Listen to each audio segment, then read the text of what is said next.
Azərbaycanda maaşlar bu qayda ilə veriləcək yeni risklər nələrdən ibarət ola bilər?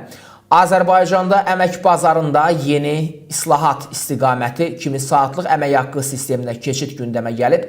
Deyilənə görə bu modelin tətbiqi işçilərin gördüyü işə görə daha ədalətli ödəniş mexanizminin formalaşdırılmasına, əmək bazarında çevikliyin artırılmasına və şəffaflığın gücləndirilməsinə xidmət edə bilər.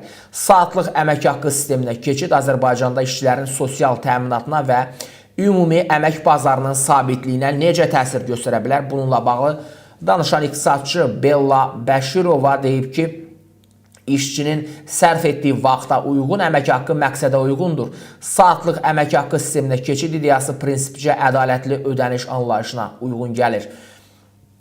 Bu sistem işçinin gün ərzində sərf etdiyi vaxt və çəkdiyi əmək prinsipinə daha yaxındır. Müasir əmək bazarında şəffaflığı və ədalətliliyi qoruyacaq.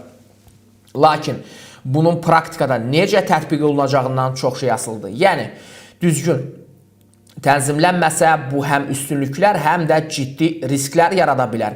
İqtisadçı bunun müsbət tərəfləri haqqında da danışıb. Məsələnin ədalətli ödəniş tərəfinə gəlincə, bu sistem faktiki olaraq işçinin işlədiyi vaxta görə maaş almasını təmin edir. Bu xüsusilə mövsumi işlər, part-time məşğulluq və xidmət sahələrinə də uyğun gəlir. Məsələnin riskli tərəfi haqqında danışan Bella Bəşirova deyib ki, saatlar qeyri-sabit olur, gündəlik və aylıq gəlirlər dəyişə bilir. Bu əmək kapitalının yığımına təsir edir.